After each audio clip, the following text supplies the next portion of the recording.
నమస్తే, welcome to Telugu రాజ్యం. నేను మీరామ్. శ్రీకాళహస్తిలో జరిగినటువంటి ఒక అమానుష ఘటనకు సంబంధించి ప్రజెంట్ వాస్తవాలు ఇంకా బయటికి రానప్పటికీ చాలా వరకు కూడా మీడియాలో కొన్ని వార్తలు అయితే ఫుల్ వైరల్గా మారాయి. దీని వెనక టీడీపీ ఎమ్మెల్యే హస్తం ఉందని, దాంతోపాటుగా తమిళనాడు పోలీసులు ప్రాథమిక దర్యాప్తులో కొన్ని విషయాలు బయట పెట్టనున్నారని, అందులో పవన్ కళ్యాణ్ గారి వీడియోలు ఒక మొబైల్లో దొరికాయని ఇలా చాలా వార్తలు వస్తున్నాయి. ఓవరాల్గా ఈ అంశం గురించి మనతో మాట్లాడడానికి ప్రముఖ పొలిటికల్ అనలిస్ట్ కేఎస్ ప్రసాద్ గారు ఉన్నారు. ఆయనతో చర్చిద్దాం.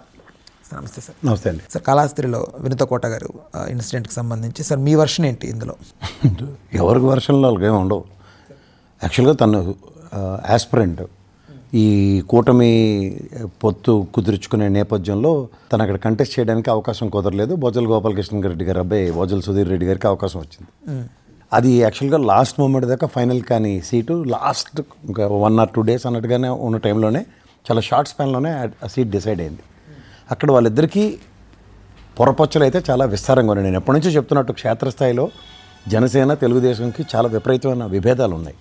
కానీ రీసెంట్ పాస్ట్లో జరుగుతున్న ప్రతి డెవలప్మెంట్ని మీరు అబ్జర్వ్ చేస్తే జనసేన చాలా ప్రొయాక్టివ్గా మన టీ రామారావు గారిని ఇవాళ ఈవిడ్ని ఏమీ కాకుండా సస్పెండ్ చేసేస్తారు. అంటే ఒకటి ఇది అనంతబాబు ఇష్యూలాగా ఎక్కడ ఫ్లేర్ అప్ అయిపోద్దు అని చెప్పి వీళ్ళు ఇమీడియట్గా చేతులు కడిగేసుకున్నారు. కానీ ఇక్కడ వాళ్ళ సిస్టర్ ఇంటర్వ్యూ కనుక ఆద్యంతో మీరు గమనించగలిగితే 50 లక్షల దాకా ఆఫర్ ఇస్తామని, తర్వాత ఎప్పుడైతే కొన్ని చూడకూడని వీడియోలు ఏవైతే బయటకు వచ్చాయో ఆ మర్డర్ ఎవరైతే చేశారో వాళ్ళందరూ ఆ చంద్రబాబు అంటే వాళ్ళ హస్బెండ్ వీళ్ళందరూ కలిపే అతన్ని మర్డర్ చేశారనే విషయం పూర్తి స్థాయిలో ఎస్టాబ్లిష్ అయింది. కానీ అందులోని వీడియో ఫుటేజ్లు చాలా వరకు అశ్లీలకర ఫుటేజ్లన్నీ చూసి ఎవరు ఓరవలేక జరిగిన ఆల్మోస్ట్ అనంతబాబుకి ఈక్వలెంట్ ఇది. అనంతబాబు మర్డర్ అని దీన్ని ఒకే విధంగా చూడాలి. అది పైకి రాని వాళ్ళది, ఇది కూడా పైకి వచ్చిరన్నట్టుగా ఎక్కడికక్కడ సప్రెస్ చేద్దామని. కానీ ఇక్కడ స్ట్రాటజీ జనసేన మాత్రం చాలా తెలివిగా ముందు పార్టీలను సస్పెండ్ చేసేస్తున్నారు. బహిష్కరణలు, పార్టీలను సస్పెన్షన్స్ అంటే ఎక్కడికక్కడ. మొన్న మీరు 3 ఇన్సిడెంట్స్ ఇప్పటికి దీంతో కలిపి చూసుకుంటే, ఒకటి రామారావు గారితోటి, తర్వాత తిరువురు ఇష్యూ ఒకటి, మూడోది ఇది, ముగ్గురు జనసేన వాళ్ళే బలైపోయారు. సో ఇందులో చాలా తెలివితేటలు వాడుతున్నట్టు పవన్ కళ్యాణ్. దాంట్లో ఏంటంటే పార్టీ పరంగా సంస్థాగతంగా ముందు నుంచి ఉన్న వాళ్ళకన్నా ఈ కొత్త వాళ్ళు అంటే కొత్త పొత్తుల్లో ఉన్న మజా ఎక్కువగా ఉంది. దశాబ్ద కాలం ఉన్న పార్టీకి దశాబ్ద కాలం నుంచి పోరాటాలు చేస్తున్న వాళ్ళిద్దరూ ఎంతకాలం software professionals, wife and husband. 4 డబ్బులు సంపాదించి విదేశాల నుంచి వెనక్కి వచ్చి ఇక్కడ కూర్చొని రాజకీయాలు చేద్దాం అన్న దగ్గర వాళ్ళ పొలిటికల్ కెరియర్ని వాళ్ళే చేయట్లేదు. ఎందుకంటే రాజకీయం అనేది ఒక కుట్రలు కుతంత్రాలతో చేసే ఒక విభిన్న తరహా, దానికి ఒక పందా ఉంది. కుట్ర కుతంత్రాల వరకు ఓకే, మరి హత్య రాజకీయాలు అది నెక్స్ట్ లెవెల్. అది మొదట్లో ఇంకా రాజకీయాల్లోనే సక్సెస్ కాకుండా ఆ లెవెల్కి ఎదిగిపోదాం అంటే కొన్ని కుదరు. సో దాని పర్యవసానాలు ఎలా ఉంటాయంటే, ఇంకా పైపచ్చ తమిళనాడు పాలిటిక్స్కి ఎవరో ఆంధ్రప్రదేశ్ నుంచి ఉన్న ఒక ఎమ్మెల్యే చెప్పాడు దాంతో ఈల్డ్ అవుతారంటే అది స్టేట్ ప్రెస్టేజ్ క్వశ్చన్ వస్తుంది. అంటే వాళ్ళ స్టేట్లో జరిగిన ఒక మర్డర్ తీవ్ర రాజకీయ కోణాలను పులుకుంటున్నప్పుడు వాళ్ళు ఒక పక్క వన్ సైడ్గా చేస్తారన్న భ్రమల్లో ఎవరైనా ఉంటే అది ఆ భ్రమలు తొలగించుకోమనండి. సో ఇందులో ఖచ్చితంగా అసలు విషయాలు బయటకు వస్తే ఆ వీడియోలో ఉన్న చెత్తా చెదారంలో చాలామంది బాధ్యత వహించవలసి ఉంటుంది. వాటిలందరికీ కాన్సిక్వెన్సెస్ ఉంటాయి. రైట్. అయితే తమిళనాడు పోలీసుల దర్యాప్తులో పవన్ కళ్యాణ్ గారి వీడియోస్ సంథింగ్ ఏదో అనే టాక్ కూడా వినిపిస్తాం సార్. అది తాగుడింతల కన్నా కొంతమంది నా దగ్గర కూడా కొన్ని వీడియో ఫుటేజ్లో చెప్తున్నారు. బట్ ఆ నిజ నిర్ధారణ అవ్వక మునిపే మనం ఎవరి మీద పడితే వాళ్ళ మీద అమాండాలు వేసి మన స్థాయి కాదు. నేనైతే దాన్ని ఆ విధంగా నేను చూడలేను. This is very clear and evident. ఆ అమ్మాయి పేరు తను చేతి మీద కూడా వేయించుకున్నాడు. అలాంటి వినూత్క అనేది రాయించుకున్నాడు. రాయించుకున్న తర్వాత నేను వాళ్ళ సిస్టరు ప్లస్ వాళ్ళ ఆవిడ ఆయన్ని పెంచిన తల్లి అతను చాలా మానవీయ కోణంలో మాడారు. అంటే కాన్స్పిరసీ ఎప్పటి నుంచో జరుగుతుంది. ఈ విధంగా అది ఎప్పుడైతే బహిర్గతం అయిందో ఇంకా అక్కడి నుంచి ఎలిమినేషన్ దాకా వెళ్ళిపోయింది. ఇది వ్యక్తి ఎలిమినేషన్ దాకా వెళ్ళిందంటే ఖచ్చితంగా వెళ్ళే అని జాగ్రత్త చూసుకోవాలి. పాలిటిక్స్లో ఉంటున్నప్పుడు ఏంటంటే ఎవరు మనవాడో ఎవడు పైవాడు అన్నది. పవన్ చుట్టూ ఉన్న వాళ్ళే మనతో వీడియోలు తీసి మనతో వేషాలు వేస్తున్నారంటే ఆలోచించుకుంటే 15 ఏళ్ళు బట్టి పని చేస్తున్నాడు నమ్మిన బంటు ఈ తోటకూర కథలన్నీ ఎందుకు. అయితే జనసేనకి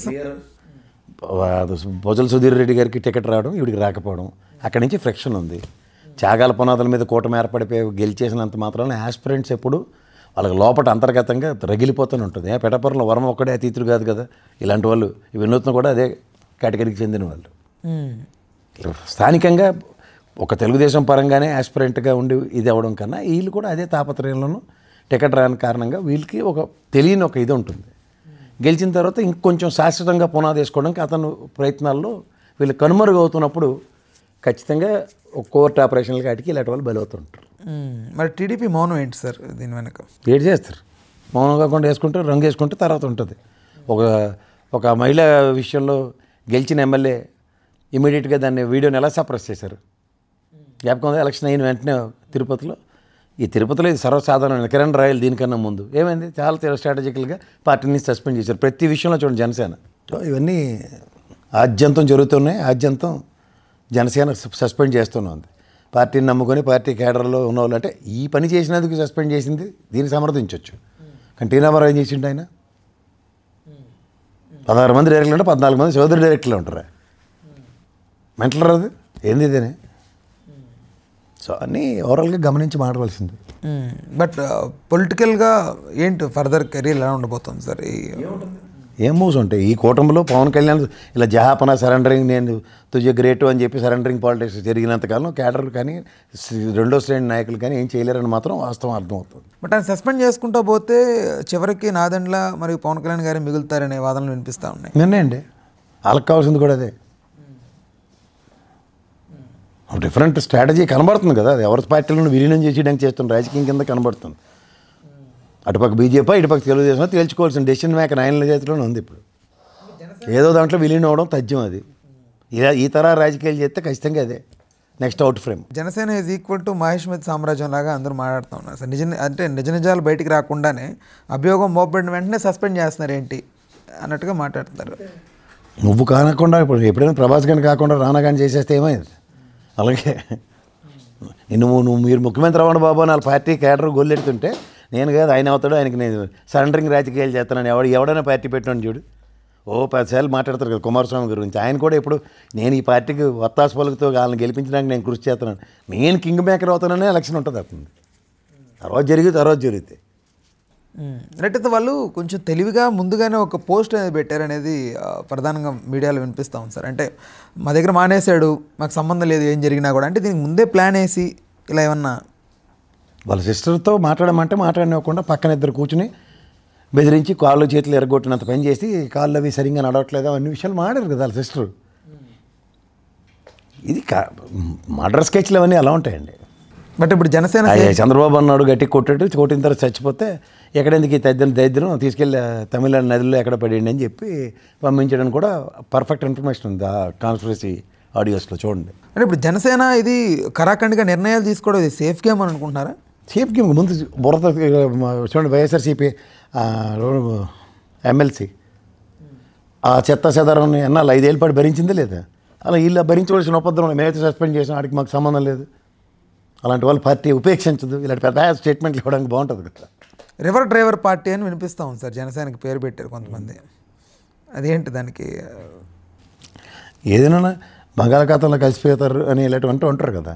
దానికి ముందుగానే ఆయన చంపేసి ముందు వీడియో ఎలా రిలీజ్ అయింది, ఇలా పార్టీకి కూడా విలీనం అవ్వకముందు ఇలాంటి రివర్ డ్రైవర్ పార్టీలో ఇలాంటివన్నీ మాడుతుంటాం. అంటే గతంలో వైసీపీ హయాంలో ఒక దళిత డ్రైవర్ని డోర్ డెలివరీ చేశారన్న దానికి ఆ పేరు పెడితే దీనికి చంపి నదిలో పడేసినందుకు ఇట్లా పెట్టారు అనేది.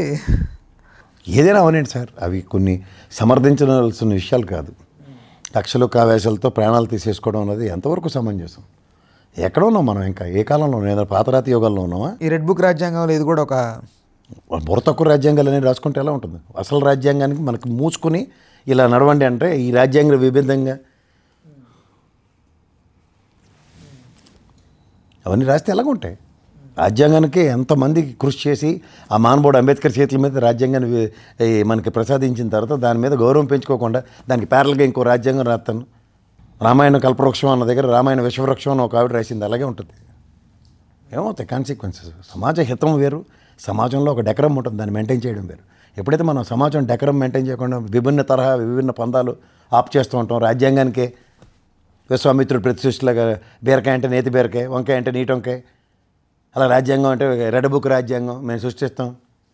అక్కడ అవుట్ ఆల్రెడీ చేస్తారు అలాంటివి. సార్ ఇప్పుడు చాలామంది ప్రశ్నిస్తోంది ఏంటంటే 21 మంది ఎమ్మెల్యేలు అసలు తప్పులే చేయలేదా, వాళ్ళ మీద కేసులే లేవా, వాళ్ళ మీద ఎలాంటి అభియోగాలు లేవా? మరి వాళ్ళని ఎందుకు జనసేన కన్సిడర్ చేయట్లేదు?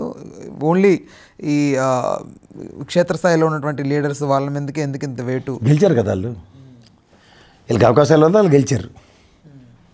21 అంటే 100/100 స్ట్రైక్ రేట్ అని చెప్తున్నారు కదా, అందులో ఏమన్నా సస్పెండ్ చేస్తే స్ట్రైక్ రేట్లు తగ్గిపోవు.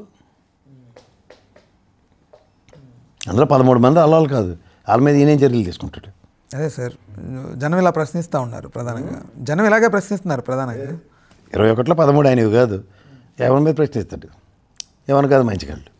అంటే ఛాన్స్ రాక జనసేన కార్యకర్తలు వీళ్ళందరూ కామ్గా ఉన్నారు బిఫోర్ ఎలక్షన్. ఇప్పుడు ఛాన్స్ వచ్చింది కాబట్టి వీళ్ళు విజృంభిస్తున్నారు అనుకుంటున్నారా? ఏం విజృంభణ ఏం కాదు, స్థానికంగా వాళ్ళకి అవకాశాలు లేవు. ఇన్ఛార్జ్ ఇన్ఛార్జ్ ఉన్నప్పుడు పార్టీ పరంగా ఆవిడకి ఒక నియమాలు ఉంటుంది. ఆ పార్టీ నడిపించుకునే కార్యక్రమంలో ఆ క్యాడర్కి ధైర్య సాహసాలు ఎత్తు ముందుకు తీసుకెళ్లే కార్యక్రమం ఉంటుంది. అదేది కాకుండా ఈవిడే పార్టీ వేరు, మేము గెలిచాం కాబట్టి మీరు ఇంట్లో కూర్చొని జనసేన అంటే పార్టీ విధానం అది కాదు కదా. ఇప్పుడు వైఎస్ఆర్సీపీ ఇన్ఛార్జ్ ఉంటాడు, ఓడిపోయారు కాబట్టి మీరు పని చేయొద్దంటే ఎట్లా అవుద్ది? కూటమిలో ఉన్నాం కాబట్టి మీరు పని చేయకండి, మేమే పని చేస్తాం, మీకు ఇంకా అవకాశం లేదని చెప్పుంటారు. అక్కడి నుంచి ఫ్రిక్షన్ డెఫినెట్గా అట్రిబ్యూట్ అవుతుంది. మా పార్టీ చెప్పాలి కానీ మీరెవరు? సో ఖచ్చితంగా తెలుగుదేశం వర్సెస్ జనసేనే కదా లోకల్లో. అది వైసీపీకి అనుకూలంగా మారుతుందా? ఇప్పుడు ఏమొగుడు లేనప్పుడు అక్కమొగుడు దిగుడు కదా, వీళ్ళిద్దరు కొట్టు చేస్తే మూడోవాడు. 2 పిల్లలు కొట్టుకుంటే బ్రెడ్ కోసం ఏమైంది? కోతి బ్రెడ్ పెట్టుకుని పోలేదు, అలాంటి కదే చిన్నప్పుడు చదివిన కథలే జస్టిఫై అవుతాయి. బట్ ఇది తెలియని రాజకీయం చేస్తున్నారంటారా కూటమి? వీళ్ళు ఎవరండి, వీళ్ళు ఎంతంత స్థాయిలు వీళ్ళవి. బొజ్జల గోపాలకృష్ణ రెడ్డి గారి అబ్బాయి అయినా బొజ్జల గోపాలకృష్ణ రెడ్డి గారికి ఉన్నంత సామర్థ్యం చాతురత ఈయనకుంటుందా? అంటే ఈయన పేరు వినపడడానికి ఏంటి సార్? ఈయన పేరు ప్రధానంగా రావడానికి ఏంటి? వాళ్ళిద్దరికీ మధ్యలో ఫ్రిక్షన్ ఉంది అక్కడ. అంటే ఈ హత్యకి ఆయనకి ఏదో హస్తం ఉన్నట్లుగా ప్రధానంగా వినపడడానికి ఖచ్చితంగా ఒక రాజకీయాల్లో పావు కింద వాడుకోవడానికి వాడు వెసులుబాటు దొరికినప్పుడు ఎవరి కోసం వాడరు? డ్రైవర్లు ఇలాంటి వాళ్ళు అందరూ పై వాళ్ళే కదండి. వాళ్ళు మన మనుషుల్లో ఫీల్ అయిపోయి వాళ్ళ ముందు అన్ని మాటలు మాడి వాళ్ళ ముందు పనులు అన్నీ చేసి వాళ్ళతోనే కనెక్షన్లు ఇల్లీగల్ కనెక్షన్స్ అన్నీ పెట్టుకుంటే ఏమవుతుంది? ప్రధానంగా ఏంటి సార్ ప్రాబ్లమ్ పిఎల్తో డ్రైవర్లతో వీళ్ళందరికీ? ప్రాబ్లం ఏమి ఉండదండి. మనం మితిమీరి మనకు ఒక డెకరం ఉంటుంది, ఆ డెకరం దాటిపోయి వ్యాపారాలు మర్చిపోయి అవతలోడు ఎవడో కూడా తెలుసుకోకుండా మనం ప్రవర్తిస్తే ఆ ప్రవర్తనకి ఖచ్చితంగా కాన్సిక్వెన్సెస్ రిప్రికేషన్స్ ఉంటాయి. మరి హత్యకు గురి అంటారా? చేసిన పనులు కుటుంబ వ్యవస్థలు చిన్న భిన్నం అవుతున్నప్పుడు ఎవరు స్పేర్ చేస్తారు? అక్కడ దాకా లీడ్ అవుతున్నాయి. అది సమాజంలో చెప్తున్నాను కదా, మనం పాతరాత యుగంలో ఉన్నాం, ఫీల్ అవుతున్నాం అంతే. దానికి మోడర్నైజ్డ్ సివిలైజేషన్ అన్నీ చెప్తున్నాం కబుర్లు, కానీ వాస్తవానికి లోపల ఇంకా రాక్షసత్వాలు ఎవరికీ పోలే, కర్కసత్వం అంతకన్నా అందరికీ ఉంది. అందరికీ ఉంది, వీళ్ళు వాళ్ళని ఏం కాదు, అందరికీ ఉంది. అంటే జన సైనికులు సాధుజీవులు అనే టైప్లో ఉంటుంది కదా. ఎప్పుడూ లేరు సాధుజీవులని మీరు నేను అనుకుంటున్నాం అంతే. అవకాశం వచ్చింది దాకా ఎవరన్నా ఎవరు ఉండరండి. రాజకీయాలు అనే కాన్సెప్ట్ ఎప్పుడైతే వస్తారో దానికి ఒక పద్ధతి పాడు లేకుండా పోయే. అంటే ఆవిడ గతంలో పెట్టిన ఒక అఫీషియల్ అనౌన్స్మెంట్లో అపోనెంట్ పార్టీలో ఉన్నటువంటి వ్యక్తితో కలిసి మా జీవితాన్ని చిన్నాభిన్నం చేయబోతుండగా మేము అడ్డుకొని ఆపేసాం, అతను రానివ్వలేదని వాళ్ళు అఫీషియల్గా పెట్టారు. అంటే పెడతారు ముందు, అలాగే ఉంటాయి. ముందు డిఫెన్స్ ఆడకుండా డైరెక్ట్గా ఫస్ట్ బాల్ నుంచి 6 కొట్టడానికి ప్రతివాడు సేవ కాదు కదా. లేదా జీవితంలో 6 కొట్టినోడికి ఏకంగా 12 ఎకరాల భూమి ఇచ్చినట్టు ఉంటుంది. ఓవరాల్గా అంశంలో జనసేన ఎంతవరకు ఎఫెక్ట్ అవుతుంది, టీడీపీ ఎంతవరకు ఎఫెక్ట్ అవుతుంది? ఎఫెక్ట్ అన్నది పక్క తీస్తే ముందు చాలా తెలివితేటలు ఉపయోగించి స్ట్రాటజికల్ గేమ్ ఫస్ట్ వాళ్ళే కదిపేశారు, సస్పెండ్ చేసి పార్టీలోంచి బహిష్కరించి. అంచేత ఫస్ట్ వచ్చే కాన్సిక్వెన్స్లో మా దగ్గర ఇలాంటి ఉపేక్షించమని పెద్ద పెద్ద హెడ్డింగ్లు పెట్టడానికి ఈ భౌగోళికలు తపేలగాలు రెడీగా ఉంటారు. పెద్ద పెద్ద రాతలను పెద్ద వాయిస్లు ఇవ్వడానికి. క్రమశిక్షణ గల పార్టీ క్రమశిక్షణ మితిమీరితే ఇలా ఉండదు. క్రమశిక్షణ మితిమీరే దాకా జరిగిన కాన్సిక్వెన్సెస్ మాత్రం అలా ఆన్సర్ చేయరు. హలో, తెలుగు రాజ్యం ఛానల్ చూస్తున్నారా? సామాజిక రాజకీయ జీవన చిత్రణే తెలుగు రాజ్యం. అతిశయోక్తులు అసత్యాలు ఉండవు. రాజకీయ కోణం కాదు, ప్రజా కోణమే కొలబద్ద. తెలుగు రాజ్యం వీక్షణ మీ ఉత్తమ అభిరుచికి నిదర్శనం.